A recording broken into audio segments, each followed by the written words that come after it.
Guys, nandito kami sa Diwata. Nagaya si Prince. Kain daw kami dito sa Diwata. Totoo nga guys, ang haba ng pila. Dalawang pila, isang chicken at isang overload. Ano sabi ni ate? Ha? Sabi ni ate? Wala, hindi ko alam. 9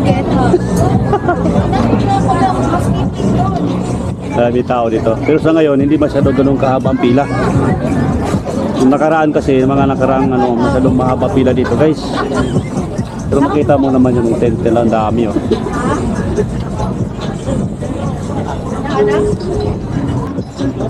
Dalawang pila, isang sa chicken at saka isang overload. Nandito tayo sa overload pila. Marami tao dito kumakain. Pero yung may engkanto dito daw isa pagparisan sa walang saan banda. Hanapin tayo maya kay engkanto. Mayroon dito engkanto rin. Di ba sabi mo kayo na?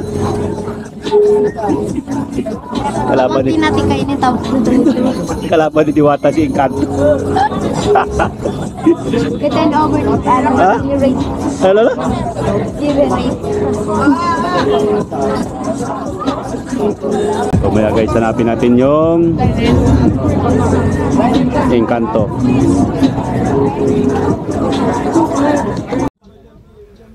At dito na nga guys, nakapila kami dito sa kukuha na kami ng pagkain.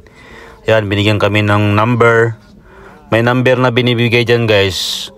Tapos bibigyan kanila ng yan, kung ikaw ay sa chicken ba or doon ka ba sa overload, papakita mo yan. Binigyan na kami dyan ng aming ulam pa lang. Tapos next nyan, yan, sinyas na si Bading.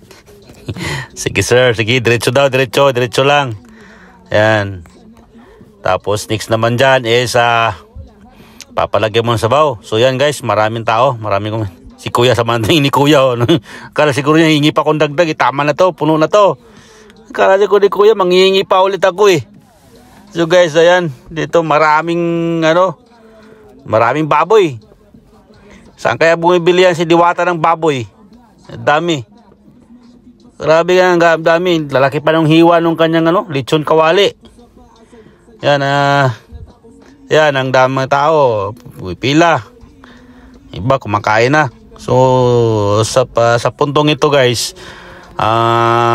hindi masyadong marami, hindi ganun masyado marami ang tao nung time na pumunta kami. Baboy yung saan kanya binibili ng Diwata, mga baboy na ng dami. Lechon kawali overload ni Diwata guys, dyan sa may Pasay. Yan, yan ang tao, mamimili ka, lechon kawali ka o manok ang gusto mo. Kami ang pinili namin yung overload na lechon kawali. Yan, pila kami. Tapos next dyan is yung naman, yan, soft drinks. Mamimili ka. Dito guys, ang sa amin soft drinks, hindi ko muna pinabuksan kasi kakain pa naman kami. Baka kasi matumba yung soft drinks, sayang. So hindi muna namin pinabuksan yung soft drinks namin. Sabi ko kay brother, wag mo muna buksan brother, dalawa yung kanyang dalawa yung soft drinks na hiningi ko sa kanya. Sabi niya, shout out to sa kanyang channel, sa kanyang Facebook page. Ayan, sinasabi ni brother. Pati isa, shout out sa inyo brother. Salamat sa pag-assist nyo sa amin. So dito guys, maraming tao si Diwata na katuwang sa kanyang negosyo na magsisilbi. Marami din siyang nabigyan ng trabaho dito sa style niyan ito guys. Ayun guys, so makikita niyo na laki ng kaldero ni Diwata Isang araw, ilang kaldero kaya nauubos na pagkain dyan. Ayan sabaw, kanin. Ang kanin dito, only rice. Ayan. Tabi-tabi muna. Ayan, tabi-tabi muna kasi ayan na naman supply. Supply sa mga only rice, only sabaw. Sa overload ni Diwata. Ayan. Hanap muna kami dito ng maghahanap muna kami ayan, sabaw muna, sabaw. Sabi ko sabaw muna, sabaw. Lagyan ng sabaw. Mainit pa naman yung sabaw. So ingat talaga tayo kasi baka tayo mabas natapunan ka ng sabaw na kumukulo pa yung sabaw na yan. Tapos hanap muna ng lamisan na pagpupwistuhan. At dito, standing position ang labanan. Mabuti na lang dito sa malapit sa may kalderong pinagkuha na namin ng sabaw tsaka pagkain is may pwesto na kagad. Ayan, so hindi na kami lumayo. Diyan muna kami, kakain muna kami. Kuha muna kami ng kanin. Kukuha muna ako, sabi ko kay Prince, kukuha muna ako ng kanin. O sasawsaw yung ano mo, makasumausaw yung jacket mo dyan sa sabaw mo. So dito guys, maraming tao talaga, maraming tao. Talagang curious ang mga tao. Ano ba to talagang overload ni Diwata, bakit siya dinadayo, 'di ba? So kayo na guys, kayo na ang humusga pag nandun lang kayo kay Diwata. Matitikman nyo kung gaano kasarap, kung gaano ba kasarap ang luto ni Diwata. Ayan. Only rice, only sabaw, may soft drinks ka pa sa halagang 100 pesos. So busog ka na sa 100 pesos mo.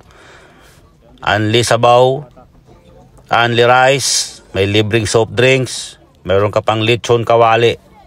O di ba? Saan ka pa makakahanap niyan? Lechon kawali, tapos only rice. Diba? Sa halagang 100, busog ka na. Diba? Sa panahon ngayon guys, kung saan tayo makakatipid, doon talaga tatayo. Doon tayo kakain.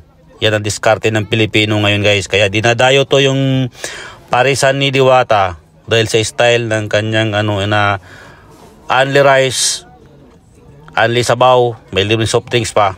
Tapos yung ulam na overload na tinatawag ng overload is lechon kawali. So ayan, sarap ng kain si Prince. Sige, banat. Pa yung katapat namin na mag-ama dalawa. Yan, kasabay namin pumasok sila. Shout out sa iyo brother. Kasi yung anak niya curious din gusto rin kumain kay Diwata Ayan. Kaya ayan, banat. So yan guys, makikita nyo naman. So maraming tao talaga, marami dito ang kumakain kay Diwata kasi curious nga sila. 'Di ba? Bakit sikat tong kay Diwata nito? Ano bang mayroon dito? So pag nakapunta na kayo diyan guys, doon nyo malalaman kung bakit dinarayo ang pares ni Diwata. Yan, banat. Sige, paspas kain. Ay, paspas lang Ay, para sulit ang bayad, sulit ang biyahe. Diba? Only rice, only sabaw, may soft drinks at saka lechong kawali. 100 pesos lang. Busog ka na. Right.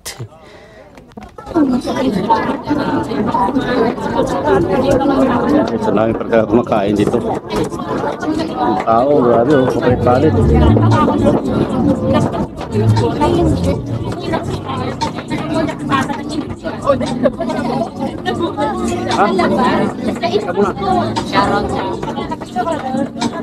Shout out sa inyo guys.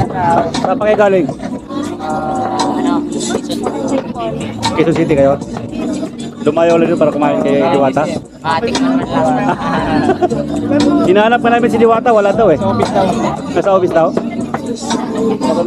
Papalamig. Oo.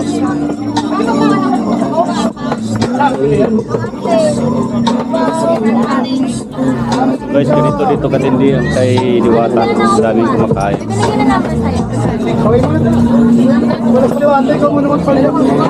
Manok at saka tawag nito.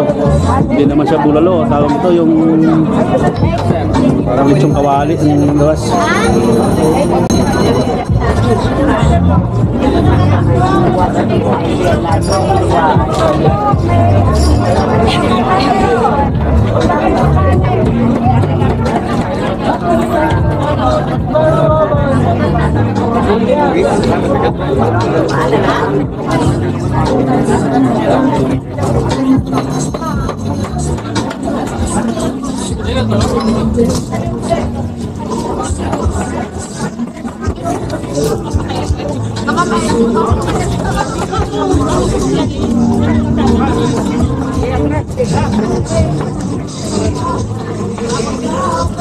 Oop!